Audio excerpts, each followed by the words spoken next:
Muy bien, a ver, ¿quién me dice los puntos que hemos visto hasta ahora?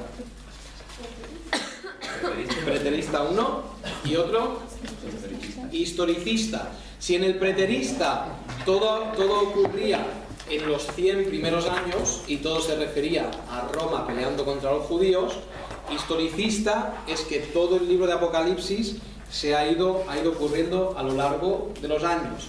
Hoy vamos a ver el punto de vista idealista. El punto de vista idealista no mira al pasado diciendo que ha ocurrido, no mira al futuro diciendo que va a ocurrir. El punto de vista idealista dice que todo está ocurriendo desde el principio de la Iglesia. Todas las cosas que vamos a ver en el libro de Apocalipsis, exceptuando el juicio final y los cielos nuevos y la tierra nueva, todo eso está ocurriendo día a día en la Iglesia. Tenemos la interpretación idealista. Voy a comenzar diciendo que es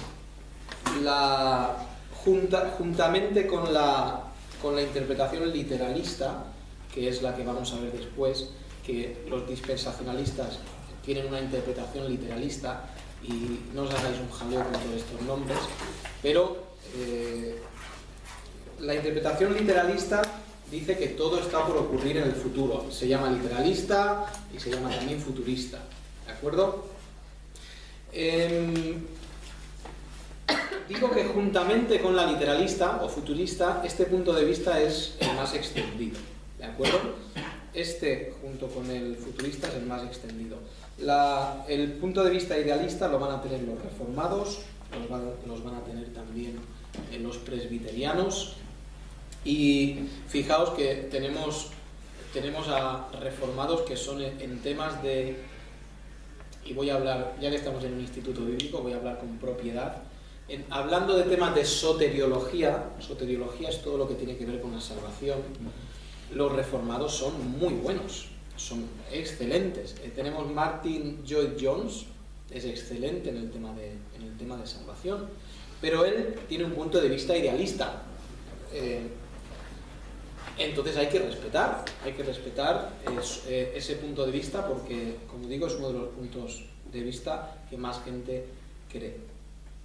Yo no conozco preteristas, no conozco historicistas, creo, pero idealistas sí conozco, y literalistas o futuristas también conozco. Entonces, vamos a ver cómo interpretan los idealistas el libro de Apocalipsis. Este enfoque, dice ahí la página 35 arriba, este enfoque ve en el Apocalipsis un desarrollo gráfico de los grandes principios en conflicto constante. El libro no registra acontecimientos reales que hayan sido cumplidos o que vayan a acontecer. Más bien retrata simplemente el forcejeo a lo largo del tiempo entre el bien y el mal. Lo que está diciendo Riley no es idealista, no es lo más correcto meter una definición de una persona que cree de otra forma, pero la definición era muy buena, entonces la he metido aquí. Este Milligan que tenemos abajo, él sí es idealista. Dice: hablan más bien de la manera general en la cual Dios trata con el mundo. Apocalipsis nos enseña la acción de grandes principios y no de incidentes especiales. Lo que quiere decir esto, que vamos a ver a lo largo de todo Apocalipsis grandes temas. Ellos no van a entrar nunca en detalles para ver si el caballo con cola de escorpión o el caballo rojo, qué significa o cómo tiene que ser. Ellos no van a entrar en estos detalles. Lo que van a ver es el bien y el mal peleando. Dice Martin Lloyd-Jones, ahí debajo de estructura del libro, señalaría que en las distintas secciones, falta ahí una S, secciones de este libro existe un principio de repetición y recapitulación, una especie de paralelismo, y esas características comunes se pueden encontrar por todo el libro. Vamos a llegar a un momento en que los idealistas digan: las trompetas y los sellos son la misma cosa y está ocurriendo al mismo tiempo. Entonces, por esto dicen que es un principio de repetición, recapitulación y paralelismo. ¿De acuerdo? Va a ser interesante. A lo largo de las 7 secciones del libro encontraremos los mismos temas. Esto lo dice Lloyd-Jones, ¿de acuerdo? Cristo, los redimidos, juicios, malos, Satanás y todos estos repetidos para que tengan énfasis. Fijaos cómo hace Lloyd Jones, cómo estructura en el libro. Fijaos, sección, capítulo del 1 al 3. Cristo, capítulo 1, redimidos 2 y 3. Y juicios, buenas tardes, y juicios son los juicios a los que están dentro de la iglesia y no creen. Dice, si vosotros no mantenéis, si vosotros no conserváis, si vosotros no perseveráis, seréis castigados. Pero ahí están los juicios. Fijaos, la segunda sección, Joy va a buscar exactamente lo mismo. A Cristo, a los redimidos y juicios. Llegamos a la tercera sección, capítulos 8 al 11. Él va a mirar a Cristo, va a mirar a los redimidos y va a buscar juicios. Llegamos a la cuarta sección, fijaos, exactamente lo mismo. Cristo, redimidos y juicios. Llegamos a la sexta, la séptima sección. Todo el libro básicamente le está mirando los mismos conceptos todo el rato. Por eso dice que es un principio de recapitulación y de paralelismo. Y es bastante curiosa la estructura. Si lo vais comprobando, los capítulos con los versículos que tengo aquí, veréis como sí son referencias continuas a Cristo, los redimidos y los juicios. Ahora, ¿podemos ver a través de la historia a Cristo siempre? Pues sí, claro, podemos verle en su gloria, en su poder. ¿Podemos ver redimidos? Los justos, claro, a lo largo de toda la historia ha habido justos. Juicios, claro, ellos van a decir, pues durante toda la historia Dios ha estado trayendo juicios al hombre, a los malos, para castigarlos y para hacer que se vuelvan a Dios, a Él mismo.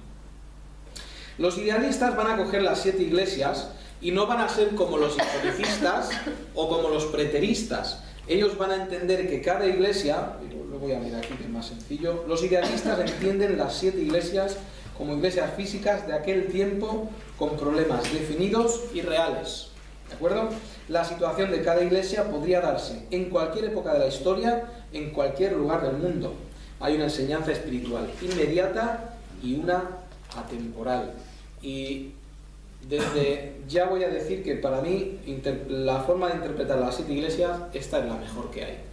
Es decir, las iglesias eran iglesias reales, con problemas reales, y Dios estaba, a través de Cristo, a través de Juan, estaba dando un mensaje a esa iglesia. ¿Eres tibia?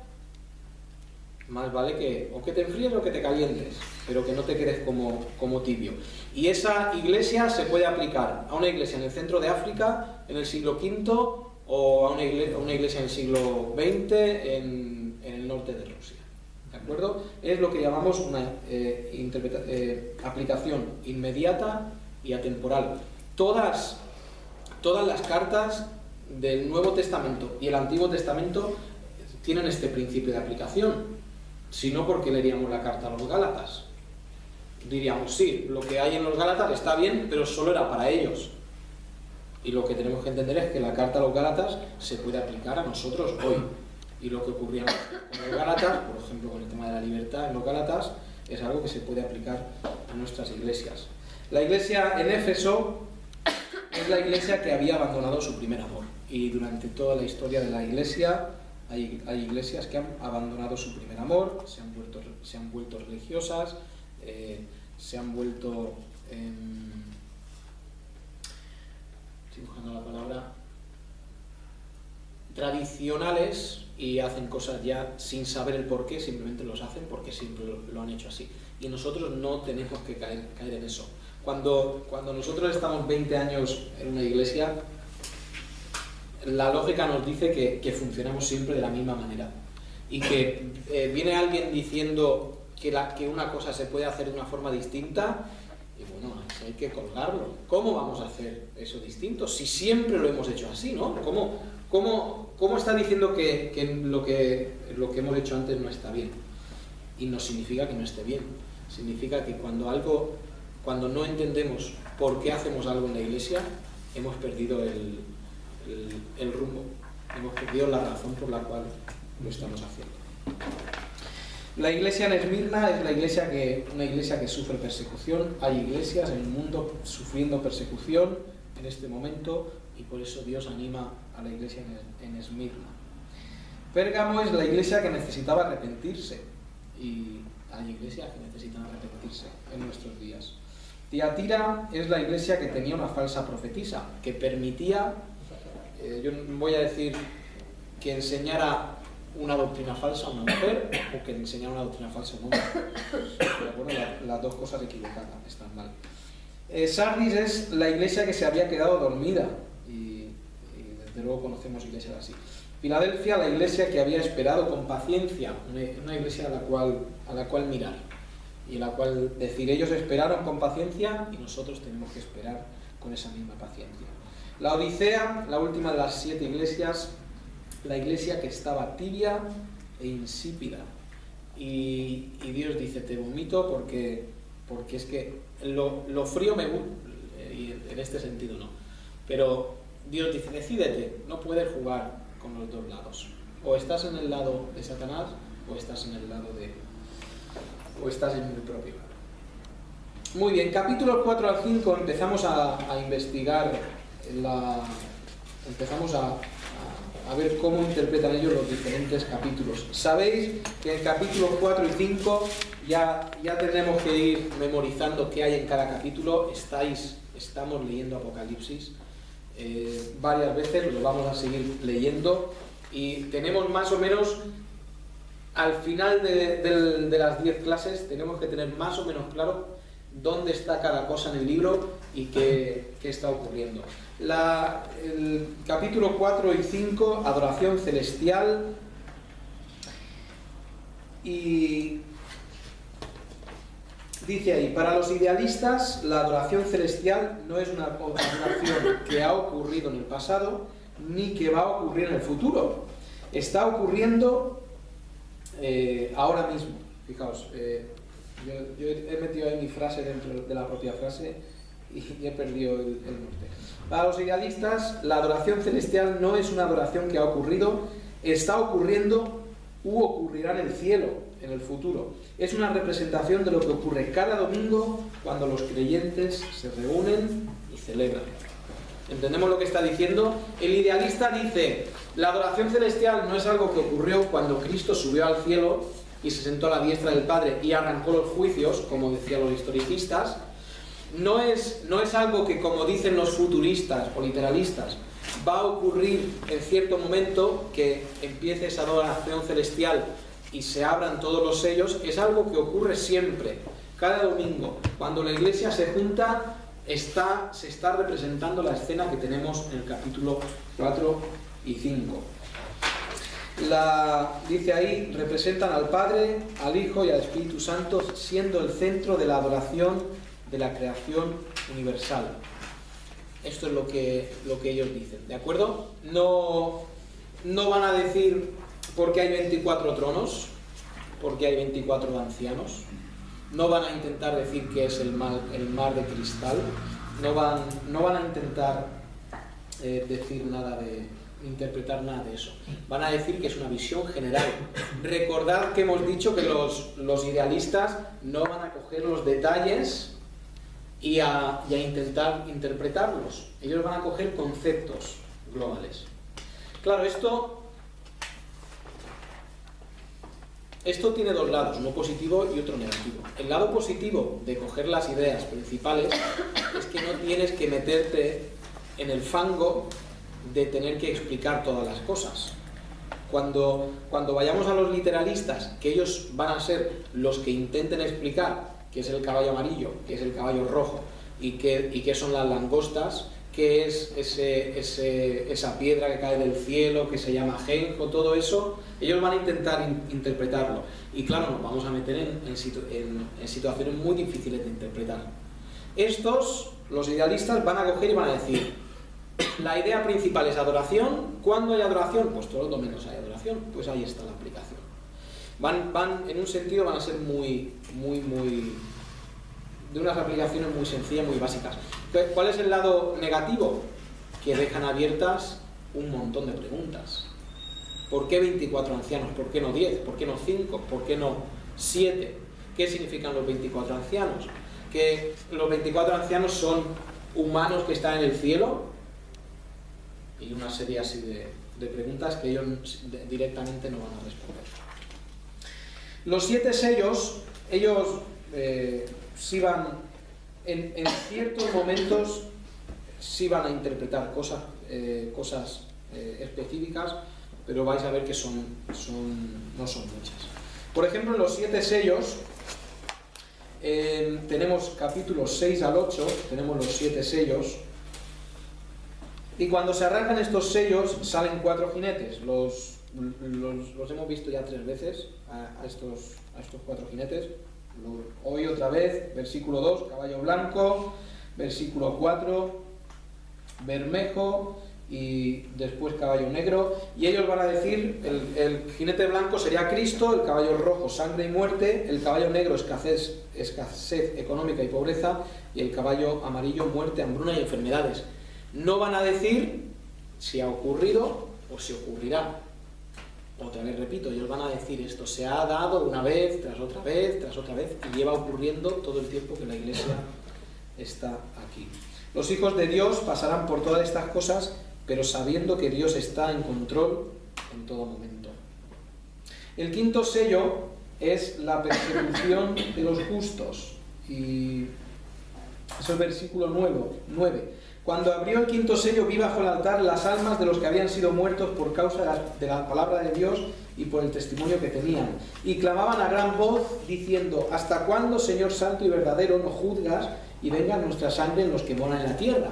Fijaos, no nos van a decir quiénes son. ¿Qué hacen debajo del trono? ¿Son distintos que los ancianos? Pues muchas preguntas. Lo que ellos van a decir es que esto significa los justos que han sido perseguidos a través de toda la historia. Estos tienen que resistir hasta que venga el tiempo del juicio. Los que han muerto como mártires, que son muchos, tienen que esperar. 6.º sello.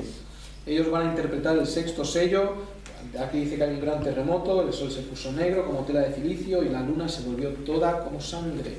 Las estrellas del cielo cayeron sobre la tierra como la higuera deja caer sus higos cuando es sacudido por un fuerte viento. Esto va a representar para ellos el juicio, el gran día del juicio, la destrucción del universo y el terror de los hombres al juicio. Fijaos lo que están haciendo. Llegamos al final del capítulo 6 y ellos están haciendo una referencia al gran día del juicio final. De hablarnos de estos sellos que ocurren a lo largo de la historia, llegamos al 6.º sello, y para ellos el 6.º sello es el gran día final. Esto lo que también nos va a dar una base para interpretar todo el resto del libro. Nada para los idealistas es cronológico en el libro. Igual que en algunos casos los historicistas, el capítulo 7 no tiene por qué ir delante del 6, el 3 no tiene por qué estar, podría estar en el 18, y el 15 podría estar en el 7, sin ningún orden cronológico. Muy bien, fijaos, antes de que se abra el 7.º sello, antes de que el ángel toque la 7ª trompeta, hay 2 visiones. La primera visión es los 144.000 sellados, representa la totalidad de la iglesia que pasará por las pruebas, pero será preservada, ¿de acuerdo? Y fijaos que en el versículo 4 habla de que esos 144.000 sellados de todas las tribus de los hijos de Israel. Ellos dicen, no, esto no son los judíos, esto es la totalidad de los que son salvos. Los idealistas, una de las cosas que creen es que ya no hay más plan para los judíos. Los judíos como nación se han disuelto y ahora Israel, la iglesia ha pasado a ser el pueblo judío. Todas las promesas que se tenían que cumplir en el pueblo judío han pasado a cumplirse en la iglesia. Esto tiene cosas a favor, cosas en contra. Vamos a ver, si Dios lo permite, en una de las próximas clases vamos a hablar de qué es el dispensacionalismo y qué es la teología del pacto. Dos cosas que... ¿de acuerdo? Que ahí diga que tienen que ser judíos. pues lo que ellos van a decir es, bueno, la Iglesia son los nuevos judíos, es la nueva nación de Israel. Entonces esto simboliza a todos los creyentes. ¿De acuerdo? Después tenemos la multitud con vestidura blanca. Estos representan también los santos que Dios les ha dado la capacidad de adorar en espíritu. Dice que clamaban a gran voz diciendo: la salvación pertenece a nuestro Dios que está sentado en el trono y también al Cordero. Están alabando, y lo que van a decir los idealistas es que esto no ha ocurrido en un momento, esto lleva ocurriendo otra vez a lo largo de la historia y es una imagen sencilla de adoración por parte de creyentes. Se levanta en la sección, que sabéis, de cosas a favor, cosas en contra, vamos a comentar sobre esto. ¿Por qué, si los 144.000 representan a los justos y la multitud representa a los justos, por qué diferenciarlos? ¿Por qué no hablar de todos como un conjunto? ¿Por qué hacer dos partes diferentes? Y bueno, todo eso lo miraremos más adelante. Séptimo sello, ya lo sabíamos por las otras veces que hemos estado viendo estos sellos y estas trompetas. El séptimo sello desata las 7 trompetas. Esto es la hoja 38. Las trompetas representan castigos de Dios a la humanidad a través de 7 áreas del universo: tierra, mar, los ríos, los astros, el abismo, el campo de batalla y la amenaza del juicio. El uso repetido de la tercera parte viene a significar que no será en todo el mundo.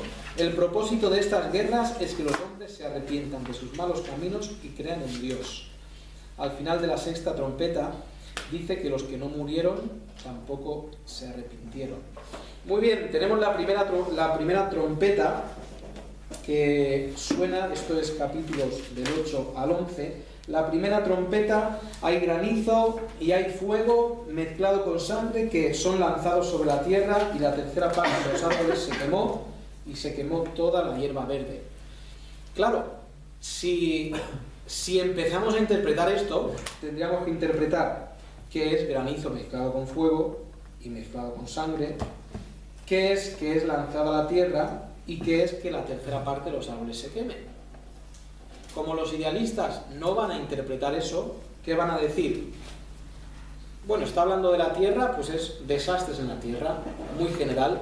Ahora, estas 7 trompetas están ocurriendo ya. Nosotros estamos en el tiempo en que están ocurriendo las 7 trompetas.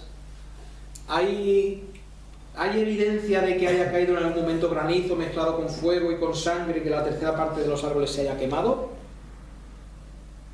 Que yo sepa, no, o no ha salido en las noticias. Bueno, los árboles terminaremos por quemar, los hombres terminaremos por quemar todos los árboles. Pero no vemos algo así. Entonces, ¿qué van a decir ellos? Ellos van a decir, no hay que entrar en detalle. Dice que habrán desastres en la tierra, y esto es lo que ellos van a decir, que hay desastres en la tierra. La segunda trompeta, dice que el ángel toca la trompeta y una gran montaña ardiendo en fuego se precipita en el mar, y la tercera parte del mar se convierte en sangre. Pues otra vez, si nos ponemos a interpretar en detalle, ¿qué es esto? Pues entonces lo sencillo es decir que son desastres en el mar. Van a decir que son desastres ecológicos, pueden decir que son batallas en el mar, pueden decir que es que suba la temperatura en el mar, que se estén descongelando los polos. La tercera trompeta, desastres en los ríos y en el agua potable. La tercera trompeta, dice el versículo 10, cayó del cielo una gran estrella ardiendo como una antorcha y cayó sobre la tercera parte de los ríos y sobre las fuentes de las aguas. Y el nombre de la estrella es Ajenjo, y la tercera parte de las aguas se convirtió en ajenjo, y muchos hombres murieron a causa de esas aguas porque se hicieron amargas. ¿Cómo lo van a interpretar ellos? Ellos van a decir, pues es un desastre a nivel de agua potable. Fijaos, como habla de que es en la tercera parte, ellos van a decir, claro, como es en la tercera parte, está hablando de algo que no es global. Entonces, en ciertos lugares del mundo, Dios puede haber hecho que cayera algo del cielo y que amargara las aguas. ¿De acuerdo? Eso es lo que ellos van a decir, y puede ser que a nivel local haya ocurrido en ciertos sitios, no sabemos, así quizá. Cuarta trompeta. La cuarta trompeta el ángel toca y fue herida la tercera parte del sol, la tercera parte de la luna y la tercera parte de las estrellas, para que se oscureciese la tercera parte de ellos y no hubiese luz en la tercera parte del día y asimismo de la noche. Volvemos a decir, desastres en los astros de alguna manera. Yo no sé, no entiendo cómo interpretan esto, simplemente dicen desastres en los astros. Para coger a los idealistas, hay un libro que es muy interesante que se llama 4 puntos de vista sobre el Apocalipsis. Y en ese libro, 4 señores que creen en los 4 puntos de vista diferentes presentan su punto de vista. ¿De acuerdo? Y tienes en un libro los 4 puntos de vista explicados por ellos mismos. No tienes a un futurista mal explicando lo del idealista y diciendo, no, esto no puede ser porque esto. No, se le da la oportunidad a cada uno de que presente su punto de vista. Esto está cogido de ese libro.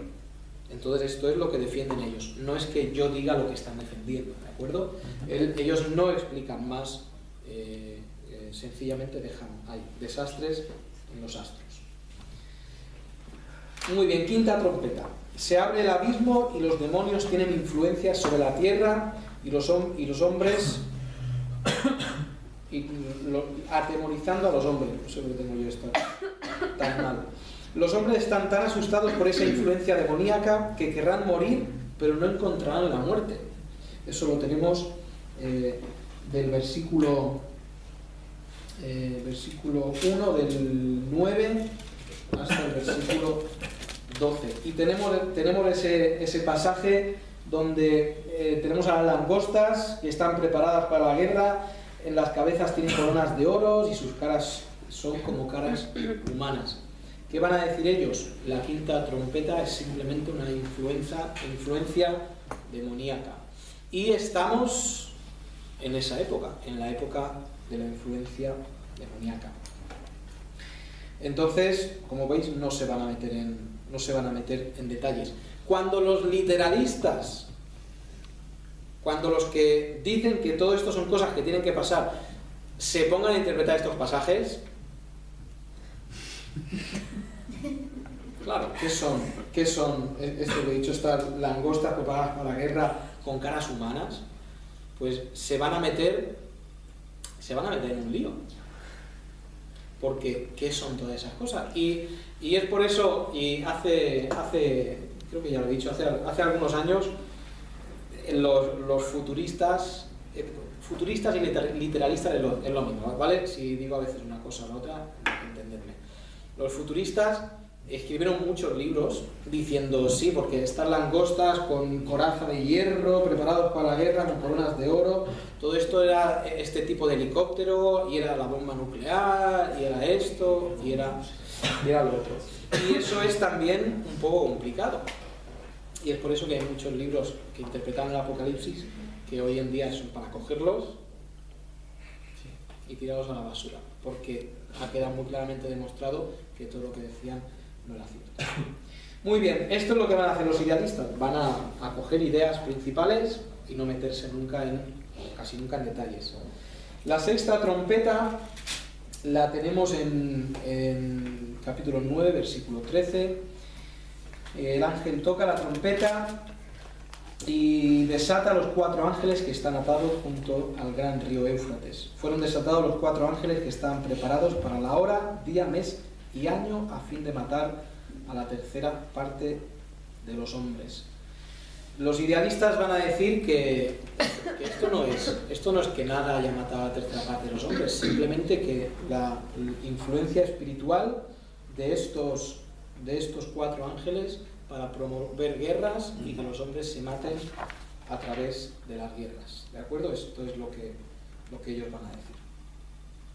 Antes de que se toque la séptima trompeta, al igual que ha pasado antes con los sellos, fijaos que hay 2 visiones. ¿Os acordáis que entre el sexto sello y el séptimo sello habían 2 visiones? Pues curiosamente se va se va a repetir ese esquema. Antes de que suene la séptima trompeta, hay dos visiones. Esas dos visiones es versículo 10, es el ángel con el librito.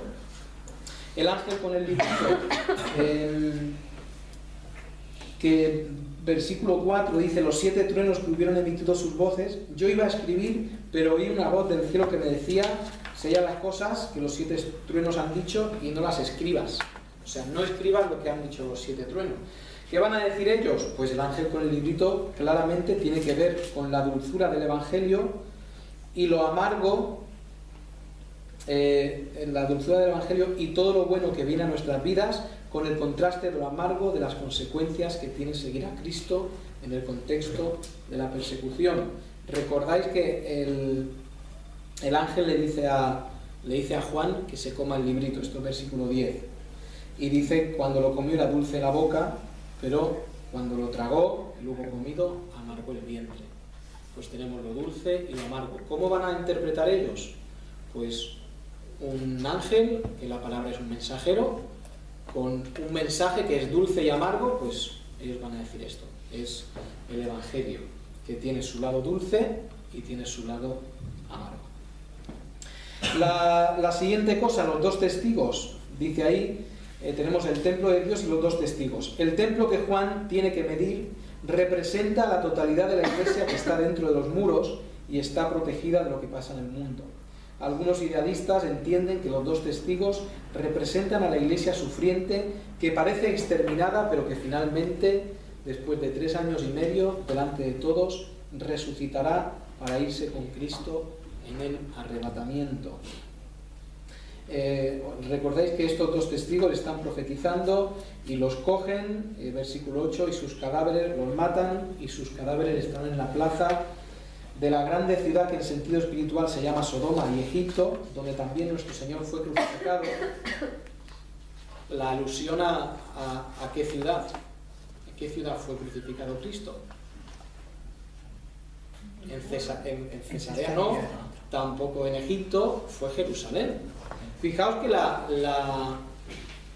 la alusión aquí a Jerusalén es clarísima, pero ellos van a decir que todo esto es simbólico, todo esto representa sencillamente a la iglesia que parece que está muerta y después de 3 días y medio, cuando todos creen que la iglesia no va a resistir, aparece Cristo para llevarla y delante de todos demuestra que está viva.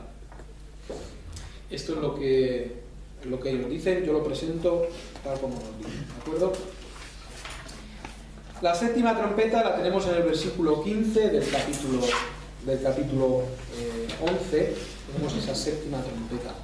Dice: el séptimo ángel tocó la trompeta y hubo grandes voces en el cielo que decían: los reinos del mundo han venido a ser de nuestro Señor y de su Cristo, y Él reinará por los siglos de los siglos.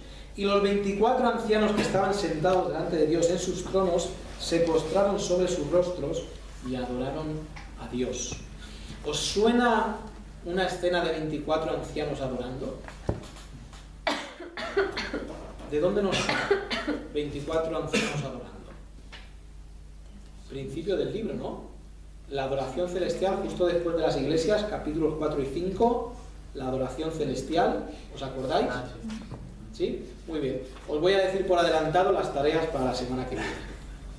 La semana que viene quiero que identifiquéis a lo largo del libro todas las escenas que sean de adoración celestial. ¿De acuerdo? Ya os he dado una pista, 4 y 5, adoración celestial. He dicho ya, no sé, os he dado otra pista enorme, aquí hay adoración celestial. Hay por lo menos 3 escenas más a lo largo del libro donde se da una situación de adoración celestial. Tenéis que buscar ancianos, tenéis que buscar tronos y encontraréis esas 5 referencias. No sé si en todas las escenas están los 24 ancianos, pero en todas las escenas es claro que hay gente adorando a Dios. ¿De acuerdo? Eso lo digo por adelantado para que cuando vayamos mirando el libro ya podéis estar. Muy bien, la séptima trompeta. Comenzamos capítulo 12 y comenzamos el capítulo de la mujer y del dragón. Los idealistas reconocen que son capítulos difíciles de interpretar, incluso de una forma general, como ellos interpretan. Entonces, ¿qué es la mujer y qué es el dragón? Recordáis que vimos la semana pasada que los historicistas decían que la mujer representaba a los judíos y cuando da a luz a este hombre, a este varón, que en el versículo 5 se va al cielo, después representa a la iglesia, ¿de acuerdo? Primero los judíos y luego a la iglesia, a los creyentes. Como los idealistas no hacen separación entre Israel y la iglesia, ellos van a decir, esta mujer pues necesariamente son los dos pueblos hecho uno, son todos los hijos de Dios. La mujer representa a la iglesia siendo perseguida en la antiquísima lucha de Satanás contra los hijos de Dios. El Hijo, ahí en el versículo 5, Cristo sube al cielo y ahí deshace la obra de acusar del maligno. Satanás baja con ira a la tierra a hacer la guerra contra los santos, intentando engañarlos con un río de mentiras, pero no prevalecerá su obra, sino que Dios guardará a sus hijos. Tenemos aquí el gran concepto de la persecución a la iglesia. La persecución, dice versículo 15, la serpiente arrojó de su boca tras la mujer agua como un río para que fuese arrastrada por el río, y los idealistas van a decir, bueno, ¿qué es lo que arrastra a los creyentes fuera de la iglesia? Pues son las falsas doctrinas, las filosofías que se han metido a través de la historia, es lo que ha arrastrado a los cristianos fuera de la iglesia. Pues entonces todo esto es una gran visión de todas las persecuciones que han habido a través de la iglesia. Os voy a poner una pequeña pega para los idealistas. Los idealistas dicen que no hay milenio y dicen que no hay un milenio futuro, sino que nosotros estamos en el milenio. Recordáis en el capítulo 20 que antes del milenio Satanás es atado, ¿de acuerdo? Pues ellos van a decir, los idealistas van a decir que ¿cuándo fue atado Cristo? ¿Cuándo fue atado Satanás? Claro, cuando vino Cristo, por fin llega el Hijo del Hombre, ata al malvado e impone su reino en la tierra. Esto es lo que van a decir los idealistas. Ahora, si Satanás está atado, ¿cómo tiene la capacidad de ejercer su poder en este tiempo de la iglesia y perseguir a la iglesia? Si está atado, vamos a entender que además dice que deja de engañar a las naciones. Si está atado, deberíamos quizá entender que le ha sido quitado el poder temporalmente. Pero vemos aquí una escena que ellos dicen que está dentro del milenio, y vemos una escena donde la iglesia es perseguida, donde Satanás está ejerciendo su poder. Esto es una de las pegas que presenta el punto de vista idealista, ¿de acuerdo? Entonces tenemos esta gran escena de la mujer y el dragón representando la persecución a lo largo de toda la historia entre el malo, o del malo al bueno. Esta persecución yo he puesto ahí antiquísima, porque la persecución empezó ¿cuándo? El malo al bueno, lo dije la semana pasada, empezó en el principio. El malo, Caín, contra el bueno. Capítulo 13. Tenemos a estas dos bestias. La primera de las bestias, que se levanta del mar, es un símbolo del mundo oponiéndose a Dios. La bestia, compuesta por varios animales, simboliza los reinos del mundo, y cabezas y cuernos representan su gran poder. ¿Veis ahí en el versículo 2? Dice que la bestia que vi era semejante a un leopardo, y sus pies como de oso, y su boca como boca de león, y el dragón le dio su poder y su trono y grande autoridad. Ahora, esto es muy interesante. Satanás es el gran copiador de la historia. Él no hace más que copiar. ¿quiénes son los dos grandes profetas del Antiguo Testamento? Elías y Moisés. En el monte de la transfiguración, ¿con quién está Cristo? Elías y con Moisés, que están tan tranquilamente hablando, y pasa esa imagen tan surrealista que se acercan a Cristo. Oye, hacemos aquí unas casas y nos quedamos a vivir, que aquí se está muy bien. Y imagino que Cristo les miraría y... estos discípulos. Con el humor que yo creo que tiene Dios. Desde luego con mucho respeto siempre. Pero él es el gran copiador. Tenemos los dos testigos y por ejemplo, tenemos al falso profeta, tenemos a la bestia, todas estas cosas siempre imitando a lo que hace Dios. Aquí está imitando esta primera bestia, esa semejante a un leopardo, y sus pies como de oso y su boca como de león. Esto es una demostración también de que Satanás está copiando, porque si vamos al libro de Daniel, esas bestias que ve tienen que ver con esto. Cuando llegamos al libro de Ezequiel, Dios se muestra en su gloria a Ezequiel también de esta forma, en forma de estos animales, que probablemente sean los seres vivientes que están en la adoración celestial del capítulo 4 y el capítulo 5. Satanás está aquí imitando, como él hace también. Pues esa primera bestia es los reinos del mundo, todo ese poder representado en esta bestia. La segunda bestia, la primera era del mar, la segunda es de la tierra. Es una bestia que no muestra realmente lo que es, sino que esconde lo que es, mostrándose como un profeta, que va a ser el falso profeta, ¿de acuerdo? Al contrario de la primera bestia, este falso profeta quiere engañar. El profeta está normalmente dando el mensaje de Dios, pues este aparece como alguien que está dando el mensaje de Dios y que quiere el bien para todos.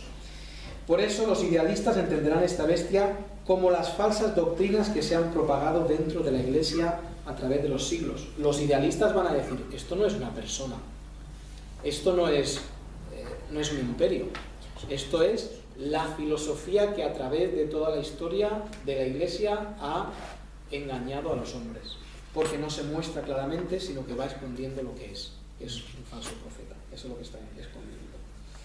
Este falso profeta va a poner su marca en los hombres. Dice, el falso profeta marca a los que son suyos con el número 666. El número 666, ellos no le van a dar ninguna interpretación al número 666. Es un número, ellos no van a hacer caso nunca a los números. Que en todo el resto de puntos de vista que interpretan Apocalipsis le dan al 666 el número de la bestia, porque el número perfecto, el número de Dios, es el 7. El 6 es un número que se acerca al 7, pero que no llega a ser el 7 y no llega a ser perfecto. Entonces, por eso, no solamente en la Biblia, cuando vamos a literatura, y hay una época de la historia, los dos primeros siglos, perdóname que haga un paréntesis, los dos primeros siglos de la historia se promovió y se escribió mucha literatura apocalíptica, la única literatura apocalíptica que nosotros tenemos en la Biblia es el libro de Apocalipsis, pero habían circulando muchas cartas de literatura apocalíptica. Entonces, esos escritos van a asociar el 666 y el 6 como el número siempre negativo y siempre del mal, porque intenta ser el 7, está cerca del 7, pero no llega a ser el 7. ¿De acuerdo? Esto es un poco de la numerología que usaban para interpretar. Muy bien, si 7 es el número de la perfección, lo tengo aquí puesto, el 6 es el número del fracaso porque no llega a ser perfecto. La marca en la frente no es una marca física, sino que la marca en la frente simboliza la mente, lo que se piensa, se desea.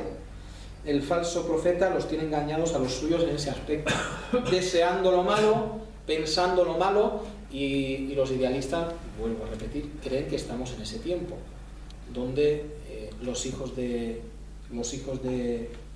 no me gusta decirlo así, pero los que no creen en Dios tienen la marca de Satanás, porque piensan como Satanás. Y en segundo lugar, la marca en la mano significa las acciones de los individuos. Él tiene su marca sobre lo que hacen los marcados. El que no cree en Dios hace las obras de Satanás. Cristo ya lo dijo: vosotros hacéis las obras de vuestro padre el diablo. Piensan como Satanás y hacen las obras de Satanás. Entonces ellos van a decir que todos los que ahora mismo no creen, no son hijos de Dios, tienen esa marca en la frente y en la mano. Vuelvo a decir, no es algo físico, es algo espiritualizado. Las dos bestias simbolizan los gobiernos contra la Iglesia, esto a muy grandes rasgos, y las falsas enseñanzas dentro de la Iglesia. No, esto no está bien. Esto debe ser: la segunda bestia simboliza los gobiernos contra la Iglesia y las falsas enseñanzas dentro de la Iglesia. En Apocalipsis 7:14, y esto es una cita que cogí también de los idealistas, todos los idealistas. En Apocalipsis 7, 14 y 22, Juan ve al pueblo de Dios sellado en sus frentes con su nombre. Y en Apocalipsis 13, 16, ¿sabíais que había dos marcas? Los marcados por Dios y los marcados por Satanás. Juan escribe sobre los adoradores de la bestia que tienen su marca en la mano derecha y en la frente. Se han hecho muchas y fantásticas interpretaciones en relación con estas marcas, que van desde tatuajes y validaciones de parte de atracciones hasta tarjetas de crédito y números de seguridad social, y todo sin observar en lo más mínimo las claras alusiones bíblicas. Los seguidores de la bestia reciben su marca de propiedad: sometimiento a la ley impía, la ley del Estado, anticristiana. En Apocalipsis la marca no ha de ser tomada literalmente, es una alusión a un símbolo del Antiguo Testamento que hablaba de la total obediencia de un hombre a Dios y representa una advertencia de que el Dios de una sociedad, ya sea el Dios verdadero o el Estado deificado, exige completa obediencia a su dominio. Estas son cosas que en casa podéis leer tranquilamente y masticar, porque son igual un poquito difíciles de seguir. Pero sí es cierto que a través de la Biblia tenemos muchas marcas. Tenemos marcas en sentido positivo, tenemos marcas en sentido negativo. ¿Pensáis en alguna marca, en algún hombre en el Antiguo Testamento con una marca? Yo pienso cuando los esclavos no era una marca, no sé qué más que una marca, cuando le rompían el... Sí, una marca de pertenencia. De pertenencia, sí. Eso yo creo que yo lo contaría. ¿Pensáis en otra persona marcada en el Antiguo Testamento? Caín. Caín, ¿os acordáis? Caín es marcado en el Antiguo Testamento. Y a los esclavos también se les marcaba, si no eran judíos, también se les podía marcar como pertenencia del judío. Muy bien, aparte las marcas positivas que tenemos en Apocalipsis, los 144.000 son sellados, son marcados también, ¿de acuerdo? Marca de pertenencia. Muy bien, vamos al capítulo 14. Tenemos el capítulo 14, 3 visiones, y las 3 visiones comienzan con vi o miré. Muchas veces a lo largo del Apocalipsis Juan va a decir vi o miré, lo va a decir un montón de veces. Pero estas 3 visiones comienzan de esa forma. Lo primero, tenemos el cántico de los 144.000, capítulo 14, versículos del 1 al 5. Y fijaos, hablando de marcas, versículo 1, los 144.000 que tenían el nombre de él y de su padre escrito en la frente, ¿de acuerdo?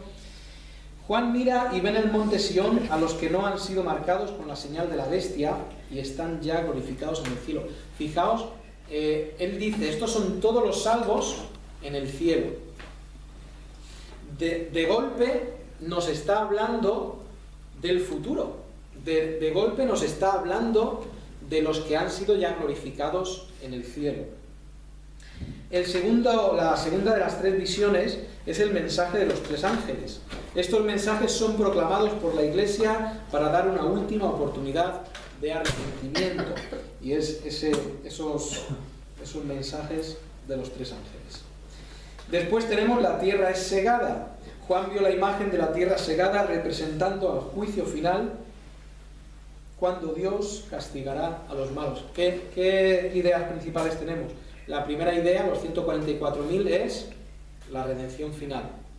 La segunda idea, el mensaje de los 3 ángeles, es una última evangelización para que los hombres se arrepientan. Y la tercera visión, la tierra es segada. Dice el versículo 15: salió otro ángel clamando a gran voz al que estaba sentado sobre la nube: mete tu hoz y siega, porque la hora de segar ha llegado, pues la mies de la tierra está madura. ¿Qué imagen pensáis que es la tierra segada? Los ángeles metiendo la hoz. Juicio. Y tengo ahí con el asterisco. Recordemos que para los idealistas Apocalipsis no es cronológico. Entonces no hay ningún problema en que la primera visión, los salvadores estén en el cielo. La segunda visión volvería atrás en el tiempo a hablar del tiempo de la evangelización y después volvería a ir adelante en el tiempo a los últimos juicios. Como no interpretan cronológicamente, ellos van a tener esa libertad de ir adelante o ir atrás. Capítulo 15 y 16. Tenemos 7 postreras plagas. Dice que se derraman 7 juicios sobre toda la tierra. Son paralelos a las trompetas, pues ocurren en el tiempo en el que estamos. Como los idealistas buscan conceptos generales, no buscarán detalles para intentar interpretarlos. Tomarán las copas como juicios globales sobre distintas áreas de la tierra o áreas espirituales. La primera copa es una úlcera maligna. Tenemos en el versículo 2 del capítulo 16, una úlcera maligna sobre los que tenían la marca de la bestia. Los que no son hijos de Dios sufrirán una úlcera. Todo esto nos presenta problemas porque no hemos visto nunca que una úlcera haya estado a nivel global. Incluso las trompetas hablaban de la tercera parte del mar, la tercera parte de la tierra. No hemos visto nunca que algo haya causado mal sobre la tercera parte de la tierra. Y evidentemente no hemos visto, quizás sí ha pasado en la historia, una úlcera maligna a nivel mundial, igual la peste negra en Europa, que mató a muchos. Eso podría interpretarlo. El mar se convierte en sangre y mueren los que lo habitan. Eso es la segunda copa. Esto es lo que ellos dicen. ¿Y que hay muerte en el mar y que están muriendo los animales marítimos? Sí. ¿Que han muerto todos? Pues ellos tienen que espiritualizar todos para igual quizá decir muchos. Tercera copa. En la tercera copa las fuentes de agua se convierten en sangre. Y es lo que ellos dicen. ¿Cómo lo aplican? No lo sé. Cuarta copa. El sol empieza a herir a los hombres. La cuarta copa dice que derramó su copa sobre el sol, el cual fue dado quemar a los hombres con fuego. Pues quizá hubo una tormenta. No hay tormentas solares cuando el sol está explotando. El sol está explotando continuamente. Hay explosiones continuamente en lo que es el sol. De vez en cuando hay unas explosiones más fuertes que llega a la Tierra y hace años hubo una de esas explosiones. Quizá en el siglo XII hubo una que quemó que llegó el calor hasta la Tierra y quemó a los hombres. No sabemos. Es como interpretarlas, ¿de acuerdo? La quinta copa. El reino de Satanás en un plano espiritual es atacado con tinieblas. Fijaos que dice: el quinto ángel derramó su copa sobre el trono de la bestia y su reino se cubrió de tinieblas y mordían de dolor sus lenguas. Fijaos que la quinta, sexta y séptima copa no van a ser cosas físicas, sino influencias espirituales, ¿de acuerdo? Sexta copa. El significado de la quinta copa, pues ahí está. El reino de Satanás de alguna forma es atacado en el presente, lo que están diciendo, con tinieblas. Sexta copa, se seca el Éufrates y 3 espíritus inmundos promueven guerras. La guerra de Armagedón representa todas las batallas que Satanás ha promovido y también la batalla final. Aquí, esto sí se podría entender porque a lo largo de la historia han habido batallas, pero un montón. Que 3 espíritus inmundos hayan estado por la tierra promoviendo batallas, pues hay que tener fe, pero sí puede ser, ¿eh? Séptima copa, voces, relámpagos, granizo y un gran terremoto de castigo a los hombres. Al igual que las primeras 4 trompetas parecían atacar el plano físico y las restantes 3 el plano espiritual, pasa lo mismo con las copas. Las copas y las trompetas, las primeras 4 cosas físicas, las segundas o las restantes 3 cosas espirituales. Esto daría consistencia a que digan que las trompetas y las copas ocurren en la misma época. Sí es verdad que da cierta consistencia, pero por otro lado, recordad que las trompetas dicen que en la tercera parte del mar mueren los habitantes de la tercera parte del mar, y en los sellos nos dice que mueren todos los seres del mar. Entonces, si está pasando en la misma época, o está pasando a todos, o está pasando en la tercera parte. Poco complicado. Venga, 17, 19, Babilonia. El primer personaje principal de esta sección es Babilonia, que aquí está descrita como la gran ramera. Está en el desierto seduciendo a todos los que la ven. Ella invita a los individuos a tomar de su copa y alejarse de Dios. Está borracha con la sangre de los santos derramada en sus batallas contra los justos. Influencia al mundo entero desde el poder que le da la bestia y reina con mano firme. Hanstra es el que escribe el punto de vista idealista en este libro de 4 puntos de vista. Los idealistas plantean 2 posibles interpretaciones para Babilonia, siendo, en primer lugar, el sistema mundanal que arrastra con sus filosofías a las almas a la muerte y que con distintas religiones, movimientos políticos o reinos pelea contra los hijos de Dios. Y esto yo creo que es muy actual. Falsas religiones que engañan a los hombres, pues esto es súper actual, ha sido siempre y sospecho que será así hasta el final. La otra opción es que esta Babilonia, esta gran ramera, sea los falsos creyentes o líderes que hay dentro de la iglesia que han hecho mucho daño con sus doctrinas falsas y han engañado a muchos. Esta es la otra opción que plantean los idealistas. Podría ser cualquiera de las dos. El final de la gran ramera con los cuernos, con estos... perdonadme que no miremos otra vez el capítulo, pero sabéis que la mujer va sentada en una bestia, la bestia tiene 10 cuernos, unas diademas, eso es del capítulo 17, sí, la cual tiene 7 cabezas y los 10 cuernos, y esto sería una imagen de poder. Y esa bestia da poder, es el poder que hay detrás de la gran ramera. Al final de la gran ramera, los 10 cuernos la abandonan, esto es en el versículo 16, los 10 cuernos que visten la bestia, estos aborrecerán a la ramera y la dejarán desolada y desnuda y devorarán sus carnes y la quemarán con fuego. Por eso digo que el final de la gran ramera con los cuernos abandonándola y quitándole su poder y los hombres lamentando es el final del sistema mundanal y de los que le siguen. ¿Por qué digo los hombres lamentando? Toda esta imagen de Babilonia la vamos a tener en el capítulo 18, va a continuar el desastre de Babilonia, y ahí es cuando los hombres se ponen de lejos a mirar a Gran Babilonia y ver el desastre que ha pasado. ¿Cómo entender esto?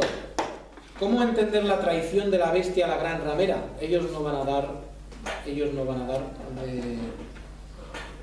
ninguna explicación que yo haya visto a esto. Van a decir simplemente que en el final de los tiempos reinos van a venir, reinos se van a ir, van a haber traiciones y que un día el mundo se dará cuenta que la religión no ha valido para nada y que se rebelarán contra la gran ramera. ¿De acuerdo? El segundo personaje principal de estos capítulos es la bestia que da poder a la gran ramera. La bestia traiciona a la gran ramera y esta acaba devorada y quemada. El final de esta bestia lo tenemos en Apocalipsis 19:20, donde es echada en el lago de fuego. El tercer personaje es la bestia de la tierra o el falso profeta.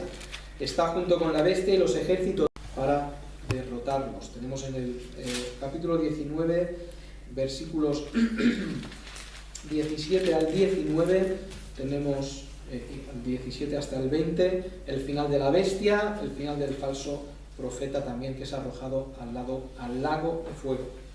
Los últimos personajes son la novia y el novio, Jesucristo y la Iglesia. Durante la historia de la Iglesia, esta ha estado preparándose y por fin el novio ha venido a buscarla para pasar la eternidad en las bodas. Van a interpretar los idealistas que estamos en el milenio. Cuando se acabe este milenio, que no son necesariamente 1000 años, va a haber 3 años y medio de gran tribulación, y después de esos 3 años y medio de gran tribulación, por los cuales pasa la Iglesia, Cristo vendrá y se llevará a la Iglesia. ¿De acuerdo? Muy bien, Apocalipsis 20. Aquí tenemos el milenio. Los primeros 10 versículos hablan exclusivamente del plan de Dios para Satanás. En los últimos versículos del capítulo 19 vemos el final de la bestia, el falso profeta y su ejército, pero no vemos el final de Satanás. Los idealistas dirán que en estos versículos Dios quiere tratar el final de su enemigo por antonomasia, que es Satanás. Los 1000 años no son literales, sino la época en la que nos encontramos ahora. Esto no es postmilenarismo, sino amilenarismo. Ya tendremos tiempo de hablar más detalladamente, más tranquilamente de... Antonomasia es por excelencia, su enemigo por excelencia. Si tú dices, tienes que ir al frontón de Tolosa a comer alubias,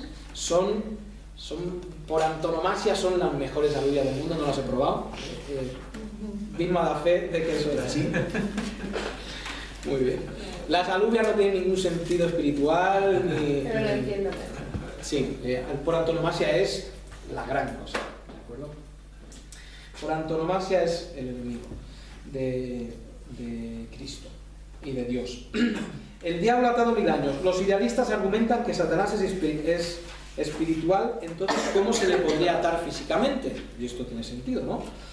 O cómo físicamente se le podría arrojar a un abismo. Ellos interpretan este pasaje buscando otra parte en la palabra donde se diga algo parecido al atamiento de Satanás, y lo encuentran en la parábola de Mateo 12:29. La parábola de Mateo 12:29 es donde Cristo enseña que alguien no puede entrar en la casa del otro si primero no le ha atado. ¿De acuerdo? Para los idealistas van a dar mucha importancia a esta parábola. Y decir, ¿cómo puede ser que Cristo esté reinando y que Cristo sea rey? ¿Cómo puede ser que haya vencido contra la muerte si no ha atado primero? Porque Cristo en esa parábola habla de cómo va a entrar alguien en la casa del fuerte, si os acordáis de esa parábola, cómo va a entrar alguien en la casa del fuerte si primero no le ata. Entonces los idealistas van a decir, bueno, ¿cómo podría Cristo morir o dar la muerte por muerta, entendedme esto, si primero no ha atado al que es la muerte? Entonces ellos van a decir que el atamiento de Satanás fue cuando Cristo murió en la cruz. Claro, esto nos supone varios problemas. Por esta razón los idealistas entenderán que Cristo ató a Satanás cuando murió en la cruz y él no está influenciando ni engañando ahora mismo a las naciones. Si pensamos de esta manera, tenemos que decir que Satanás está atado ahora mismo y que cuando sea soltado tendrá más influencia en las naciones, y que antes de que fuera atado él tenía mucha más influencia sobre las naciones. ¿Podemos comprobar esto, que Satanás tenía más influencia sobre las naciones antes de que Cristo viniera? Un poco complicado, ¿no? Quizás sí, quizás sí. Él no engañará más a las naciones, entendamos a las naciones, o es lo que van a decir ellos, las naciones son los gentiles. Cuando dice que no engaña más a los gentiles, los idealistas dicen, claro, porque ahora los gentiles entran a la verdad. Entonces Satanás no ha engañado más a los gentiles. Esto es lo que dirán ellos. Y tiene cierta lógica su pensamiento. También usan Juan 12, 31 al 33 para decir que este es el momento en el que el príncipe de este mundo será echado fuera, versículo muy importante también, dice Cristo, este es el momento en el que el príncipe de este mundo será echado fuera. Y es una clara alusión a la victoria de Cristo sobre Satanás en la cruz. Hebreos 12:14 dice que Cristo vino para destruir al que tenía el imperio de la muerte, y ciertamente lo hizo. Dirán que el capítulo 20 y el 12 son capítulos que hablan de lo mismo, de Satanás finalmente perdiendo. ¿Os acordáis? Capítulo 12...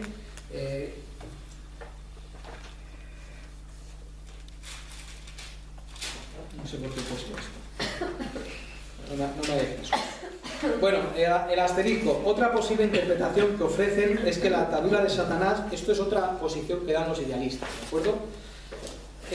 Otra posible interpretación que ofrecen los idealistas es que la atadura de Satanás fuera solamente durante el ministerio de Cristo, y después de la muerte de Cristo, este esté suelto otra vez y esté teniendo ahora influencia sobre la tierra. Esto es otra cosa que ellos dicen. También presenta dificultades. Lucas 10:18, los 70 que Cristo ha mandado a evangelizar vuelven y le están diciendo a Cristo, oye, los demonios se nos sujetaban. Esto está en Lucas 10:18. Los demonios se nos sujetaban, y Cristo dice una frase muy curiosa. Dice, sí, yo estaba viendo a Satanás caer del cielo como un rayo. ¿Os acordáis de ese versículo? Entonces, eso es durante el ministerio de Cristo. Los idealistas que dicen que Satanás fue atado durante el ministerio de Cristo, ¿cómo van a explicar este versículo? Que Satanás cayó como un rayo a la tierra cuando se supone que está atado. ¿Entendéis la lógica? Es eso. Bueno.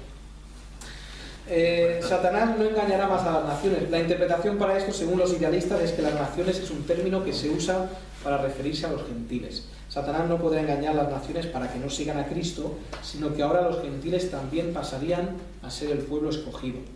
Desde la resurrección de Cristo, ciertamente las naciones han sido evangelizadas y se ha extendido el evangelio por todo el mundo. Es verdad. En ese sentido, totalmente de acuerdo que Satanás no ha engañado más a los gentiles, porque el evangelio ha corrido por todo el mundo. Bueno, tenemos a los que se sientan en el trono. Estos serían los creyentes que ya han fallecido y han subido al cielo. Ahí están sentados en tronos, juzgando al mundo, y se apoyan en Efesios 2, 5, 6, donde dice que Él nos ha hecho sentar en lugares celestiales. Luego planteo un problema con eso. El capítulo 20 es para los idealistas un resumen de la historia, desde la venida de Cristo, y cuando vamos al capítulo 20 tenemos al principio del capítulo el atamiento de Satanás, que es el reino de Cristo atado, el periodo de tribulación, cuando Satanás sale a engañar a las naciones y las junta, y después el juicio final. Ellos van a hacer el capítulo 20 y van a decir, mira, aquí está todo el plan de la redención. Cristo salvando, Satanás engañando, y al final el juicio de Dios. Y me gusta la idea, no lo interpreto así, pero me gusta la idea, esa idea. El capítulo 21 y 22, terminando ya, un poquito más de paciencia. Nueva creación, es la conclusión del plan redentor de Dios. Completa su plan solucionando la situación que se estropeó en el huerto de Edén. Dios, al igual que en Génesis, hace un cielo nuevo y una tierra nueva.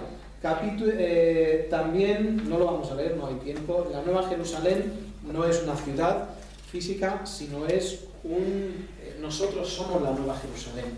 No es una ciudad que vamos a ver, no es una ciudad que físicamente baja, no es una ciudad que vemos. Y dan estas razones. Es un paralelo de la Iglesia porque la Iglesia también es de origen celestial. Sí. En esa Nueva Jerusalén no hay un santuario porque la presencia de Dios la llena. Pues en la Iglesia también, ¿no? Dios llena su Iglesia y no hay un santuario.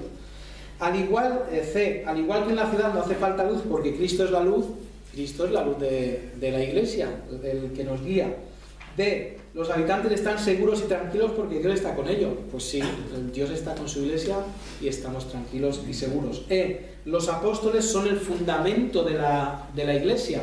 Ahí habla en Apocalipsis, cuando habla de la Nueva Jerusalén, habla de los 12 cimientos, creo que además, columnas y fundamentos, o columnas y cimientos. Lo pueden mirar luego. Pues sí, los apóstoles fueron el fundamento de la religión cristiana. Entonces, ahí tienen un punto interesante. Cuando veamos a los literalistas, veremos qué dicen con respecto a la Nueva Jerusalén. Cierre del libro, versículos 6 al 21. Primero se remarca la idea que todo lo que Juan vio se tenía que cumplir pronto. Este va a ser la gran contra los literalistas, siempre es que las cosas se tienen que cumplir pronto. Y el libro nos lo dice muchas veces, y aquí tenemos, en el último párrafo, nos va a decir en el 6, para mostrar a sus siervos las cosas que deben suceder pronto. En el 10, no sé esta profecía porque el tiempo está cerca. En el 12, aquí yo vengo pronto. En el 20, vengo en breve. La idea de que es algo que tiene que ocurrir pronto de cuando Juan lo estaba escribiendo. Vemos en el cierre del libro una bienaventuranza para los justos, capítulo 14, una advertencia de juicio para los injustos, versículo 15, una advertencia que nadie quite ni añada a lo escrito, versículo 19, y también vemos un deseo de Juan. ¿Cuál es el deseo de Juan en el versículo 20?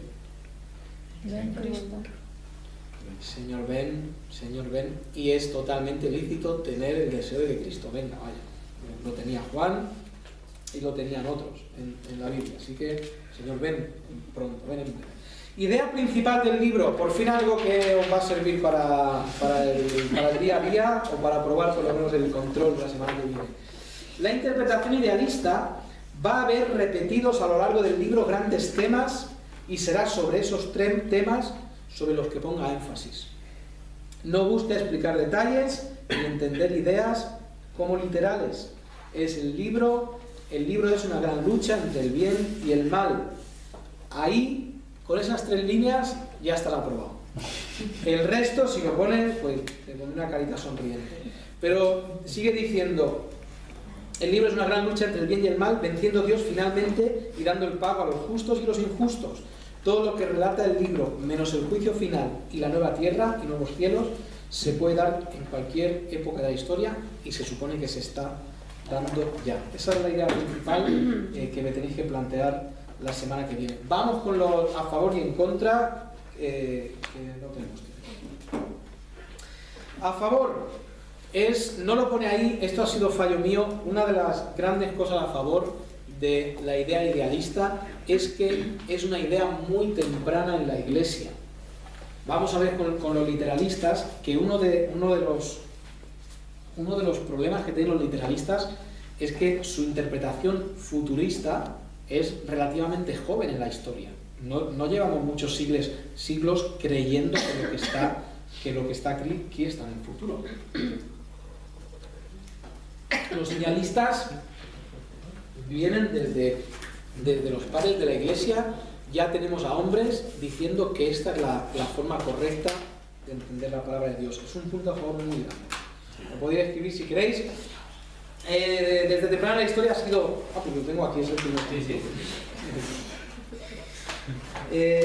Ahí está. Cuando la iglesia primitiva vio que Cristo no volvía, empezó a interpretar alegorizando lo que decía Apocalipsis. Claro, si Juan nos ha dicho un montón de veces que Cristo viene y ha pasado una generación, ha pasado otra y ha pasado otra y Cristo no viene, pues todo esto es alegórico, todo esto no es literal. Entonces, desde el principio se alegoriza y se interpreta desde esta forma, desde este punto de vista del Apocalipsis. El sistema es consistente en su interpretación, no mezcla literalismo con alegorismo, directamente todo es alegoría. Encontraremos a través del libro grandes temas generales que se irán repitiendo: el bien, el mal, el juicio, la recompensa. ¿Vale? El punto de vista es así. Decía yo la semana pasada que los historicistas tienen el problema de que cuando algo no les encaja históricamente, pues alegorizamos. Ellos no tienen este problema y su interpretación es consistente porque ellos van a alegorizar todo, para bien o para mal, pero van a alegorizar todo, ¿de acuerdo? Entonces es consistente su forma de interpretación.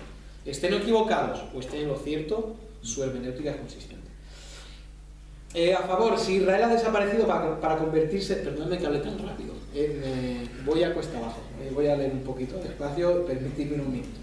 Si Israel ha desaparecido para convertirse en la Iglesia, se podrían aplicar todos los pasajes que hablan sobre los judíos conociendo a Dios, los hijos profetizando, etc.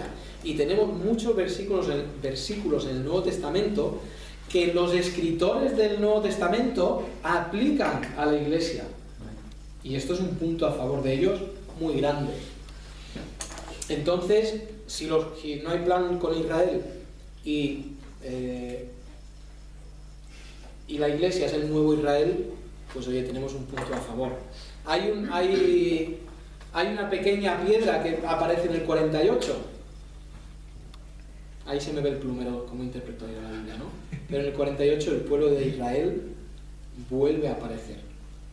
Entonces, si Dios no tiene más planes con Israel, ¿por qué aparece Israel? ¿Y por qué Dios preserva a los judíos tanto tiempo durante una nación? Esto es algo para que lo vayáis pensando. Si no hubiera un milenio, cuarto punto a favor, si no hubiera un milenio y Cristo viniera a juzgar el mundo con una gran catástrofe mundial y después juzgar a las almas, tendría que sentido que después de ese tiempo se hicieran cielos nuevos y tierra nueva, porque la tierra estaría devastada por el juicio por fuego de Dios. Esto es igual un poco que los historicistas. Si en el milenio se destruye la tierra por todas las grandes catástrofes, tiene sentido que cuando Cristo vuelve haga cielos nuevos y tierras nuevas. Es lo que estábamos hablando antes, Elena. Tiene sentido ese punto de vista. Porque la tierra estará destruida y Cristo pondrá otra.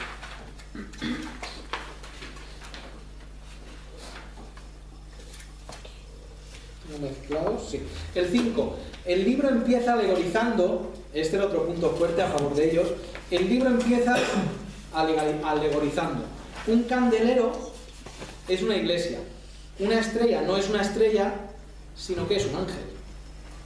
Nos da una pista o nos da un principio de cómo debe interpretarse el resto del libro. Esto es un punto a favor de ellos muy bueno, porque tenemos tenemos al mismo Juan diciendo lo que significa las imágenes de un candelero. Realmente un candelero no es un candelero y una estrella no es una estrella, sino que es un mensajero. Entonces esto es un punto bueno a favor de ellos. Si en unos casos se presenta a la iglesia como perseguida y en otros como triunfante, se podría aplicar a diferentes épocas de la historia de la iglesia y ser de ánimo a la iglesia de ese tiempo. Una de las cosas que van a decir los idealistas es: nuestro punto de vista es el punto de vista que más ayudó cuando se escribió y que más ayuda en el presente y más ayuda en toda la historia de la iglesia. ¿Por qué? Porque como vemos la iglesia en diferentes fases, la iglesia se podría ver representada, la iglesia de cada época podría verse representada de alguna manera a lo largo de estos capítulos. Entonces, de alguna forma sí tiene sentido que sea el punto de vista que más ánimo puede dar a lo largo de la historia. Recordad que el punto de vista literalista, que mira todo en el futuro, el ánimo que da es que al final Cristo vencerá, pero nos sirve de bastante poco saber qué va a ocurrir en el futuro, ¿no? No nos sirve de mucho. Que nos puede animar pues, relativamente, ¿no? Pero no nos anima muchísimo. Simplemente satisface nuestra curiosidad, ¿no? ¿Qué pasará al final? Pero nosotros no estaremos, según el punto de vista literalista. Veis que hay muchos puntos fuertes. Es por eso que este punto de vista lo sigue mucha gente. 7. Es de todas las interpretaciones la que menos detalles va a intentar interpretar. Eso soluciona muchas escenas difíciles de entender. Buscar el concepto general del mensaje es mucho más sencillo que ponerse con los detalles. Contra este punto de vista, 12 puntos. Los números no los interpretan y 4 no tiene por qué significar 4 o 2 no tiene por qué significar 2. ¿Por qué entonces Cristo revela números en el libro de Apocalipsis y no dice simplemente conceptos, como muchos, pocos, algunos o todos? Si al final se espiritualiza, ¿por qué poner números? Sobre los jinetes y lo que traen. ¿No ha habido en la historia antes de que viniera Cristo hambruna, guerra, muerte y pobreza? Sí. Ahora los idealistas dirían, sí, pero después de que Cristo viniera, cuando se han desatado los sellos, más. Difícil medir si en estos 2000 años ha habido más hambrunas y más muerte y más guerras que en los otros 2000 años. Poco difícil. Interpretar de este modo, los que en un capítulo son perseguidos, en otro capítulo son glorificados y en otro capítulo son vencidos. Nos da un poco una hermenéutica extraña. También nos da la flexibilidad de que vemos a la Iglesia en diferentes etapas. Nunca cronológico, repito otra vez, pero punto a favor es un punto en contra y también un poquito un punto a favor. ¿De acuerdo? Yo lo menciono. Los idealistas dicen que Satanás está espiritualmente atado para no engañar a las naciones, pero 2 Corintios 4:4 dice que él está cegando a los incrédulos. Efesios 2 al 3 dice el príncipe que opera ahora en el mundo. Y primera de Pedro 5:8, Satanás anda como león rugiente viendo a quién devorar. La palabra dice que Satanás está cegando, operando y buscando a quién devorar. Es un poco difícil casarlo con que en esta época Satanás está atado.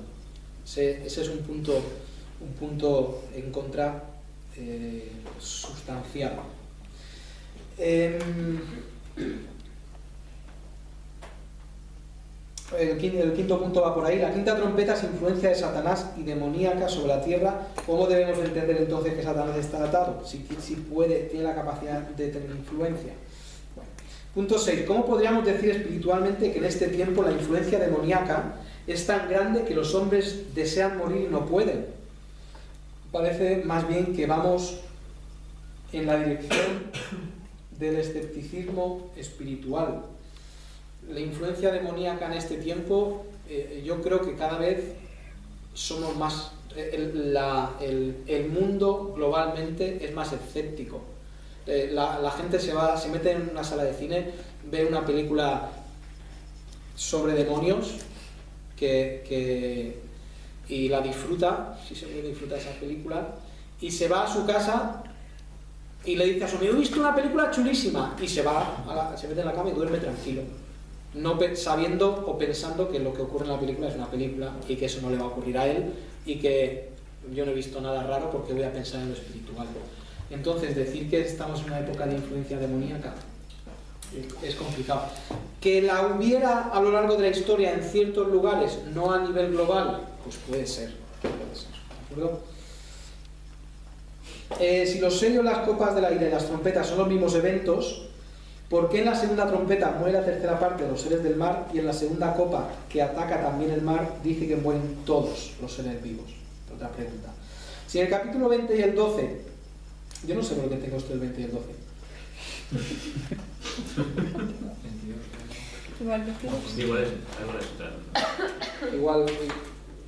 Igual leo el 12 y lo entiendo. Bueno, 10. Efesios 2, 5 a 6 dice que nos amó, nos dio vida, nos resucitó y nos sentó. ¿Deberíamos interpretar esto en el futuro o en el pasado? La interpretación más sencilla es que está hablando de la posición espiritual que tenemos ahora, no de un oficio que heredaremos. Los idealistas dicen que nosotros estamos ya sentados en la presencia de Dios. Y... perdón, no. Es que hace tiempo que lo escribí esto y me tengo que acordar. Los literalistas dicen que nosotros nos sentaremos con el Padre y juzgaremos el mundo. Y Efesios 2, 5 y 6 habla siempre en pasado. De todo lo que ha hecho, lo ha hecho en pasado. No que nos sentaremos, sino que nos hemos sentado. Entonces nosotros entendemos que la posición de estar sentados es una posición espiritual. Ya estamos sentados porque Él nos ha sentado ya. Y en el milenio estaremos en la tierra. La gran ramera es un pasaje difícil de interpretar para los idealistas. Lo que da poder a la gran ramera después la abandona y el mundo lo lamenta. Tenemos aquí a tres personajes que en el punto de vista idealista ni siquiera dan una interpretación. Tenemos a la ramera, tenemos a la bestia que da poder a la ramera y después tenemos a los hombres que ven el final de la ramera. Pues la ramera que es un sistema mundanal de filosofía y eso se destruye y los hombres se dan cuenta de que la filosofía mundanal no funciona. Luego la bestia que ha dado poder a la filosofía mundanal pelea contra... Es un poco complicado. Hay muchos detalles, este es el último, hay muchos detalles que se podrían entender de forma literal fácilmente y los idealistas las van a ignorar para mirar solo conceptos generales. Entonces hay cosas en el libro que se interpretan muy difícilmente, pero hay cosas que parecen bastante sencillas y ellos van a darle a todo un sentido espiritual. Yo sé que estáis asustados porque quedan más hojas, pero esto lo he puesto como anexo. Si te gusta el punto de vista idealista, aquí hay interpretaciones que dicen sobre la tribulación, sobre la apostasía, sobre el anticristo, sobre la venida de Cristo, y todo eso son cosas, si queréis echarle un vistazo, esto es lo que dicen los idealistas. Para la semana que viene, las tareas, repito, a lo largo del libro, identificar todas las escenas que parecen de adoración celestial y buscamos cosas como tronos, ancianos adorando, multitudes adorando a Dios. Buscamos estas cosas. Os voy a decir ya que yo solo he encontrado 5, ¿de acuerdo? Si alguno viene con 25, pues las leeré con mucho gusto, pero solo he encontrado 5. La semana que viene hay control otra vez. Os he dejado algunas semanas sin tareas, así que ahora hay que apretar el acelerador. La semana que viene, resumen sobre la idea idealista, sobre la interpretación idealista, punto a favor y punto en contra, y leer el libro de Apocalipsis otra vez. ¿De acuerdo? Lo tenéis que leer para buscar las escenas de adoración celestial, así que leed todo el libro.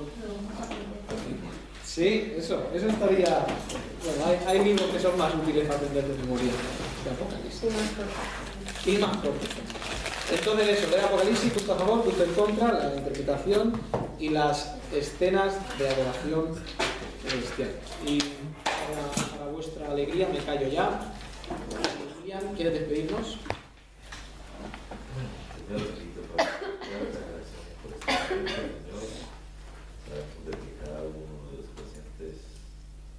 Toma un momento, Señor, para compartir esto que estamos estudiando con ellos también. Cada uno tiene su empeño, su cansancio, pero de todas maneras lo hacemos, Señor mío, para aprender y para seguir por tu camino, Señor.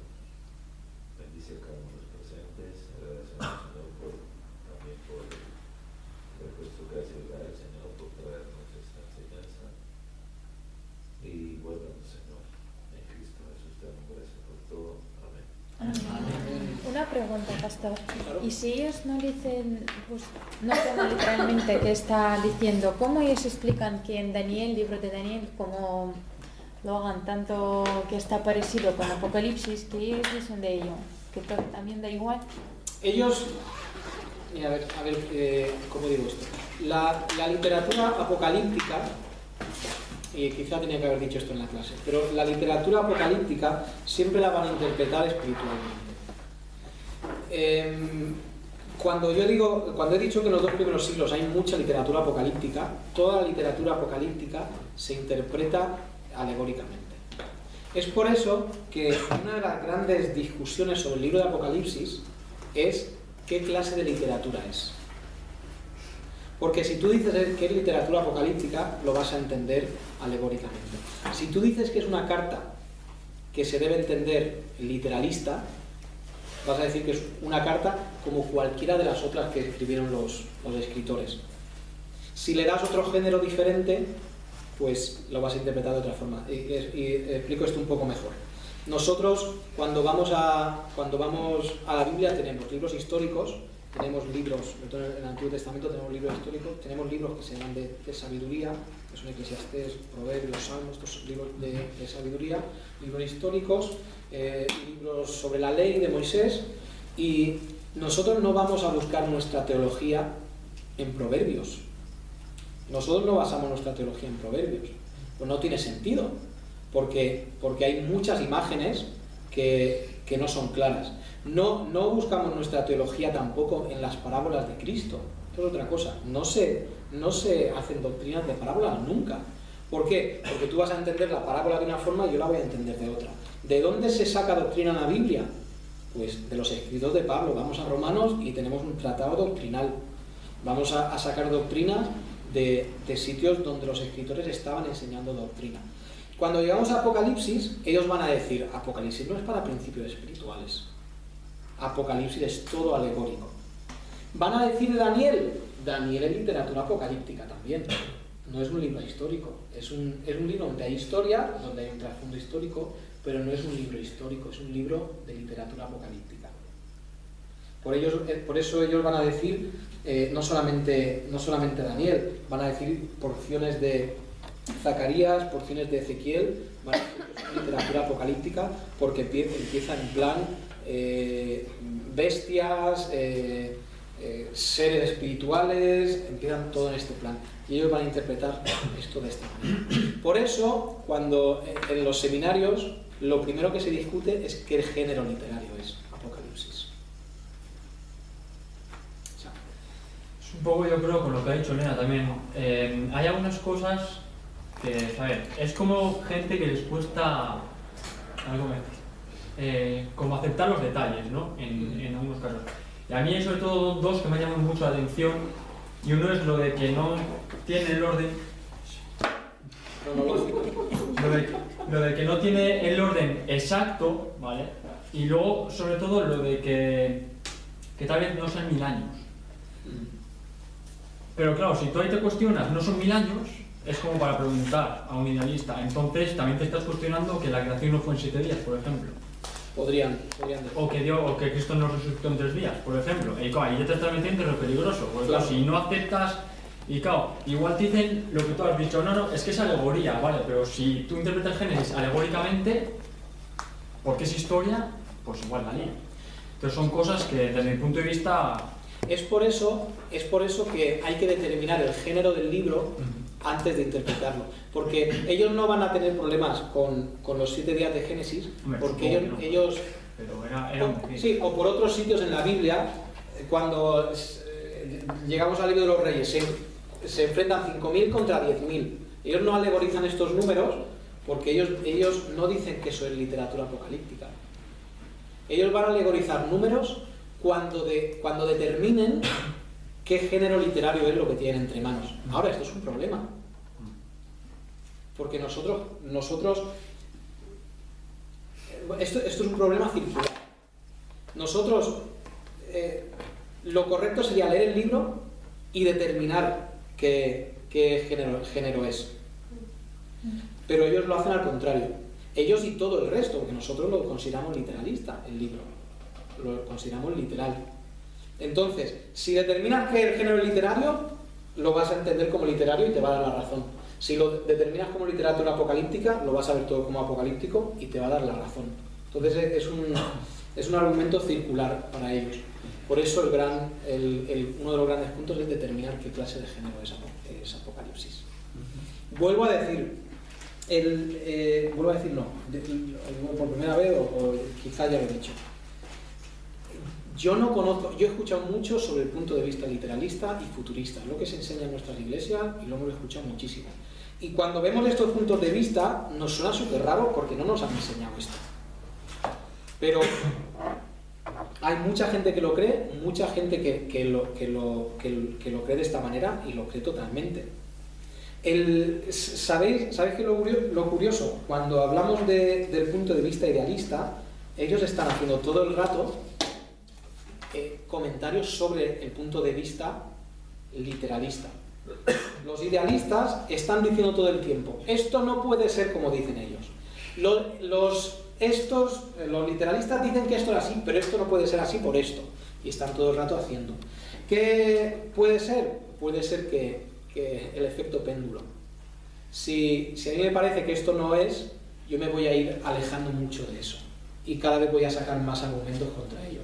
Y los literalistas, por otro lado, van a ir sacando cada vez más argumentos contra ellos. Para mí es relativamente fácil plantear muchas dudas a los idealistas, porque yo he sido educado como literalista. Si aquí estuviera un idealista, seguramente no tendría muchos puntos en contra del idealismo, y seguramente tendría un montón de puntos en contra el literalismo. Entonces yo no soy imparcial en ese punto, no puedo serlo. Y además, porque como habéis visto, es que no entiendo muchas de las cosas de los idealistas, es que no entiendo cómo pueden interpretarlas. Y vendría un idealista y diría, yo no sé cómo los literalistas podéis interpretar Apocalipsis así, qué locura que todo esto vaya a ocurrir de verdad. ¿Cuánta fe tenéis que tener para que haya una langosta con cara de hombre y con una coraza de hierro? ¿Cómo es posible eso? No, pero a mí lo que lo clava desde el principio es que hace énfasis en lo que has dicho al principio, que es la alabanza, que Cristo viene y juicio viene. O sea, eso es en esencia lo que quiere remarcar los idealistas. Y para mí es lo que a mí me gusta de ellos, que es lo que remarca y que es lo que nosotros tenemos que predicar y lo que nos anima a predicar 6 veces en Apocalipsis, en hacer lo mismo, eso, adorar, evangelizar y que Cristo viene. Es muy válido, muy válido, muy válido eso. Es un punto de vista, por eso, muy extendido. Nada más. Bueno,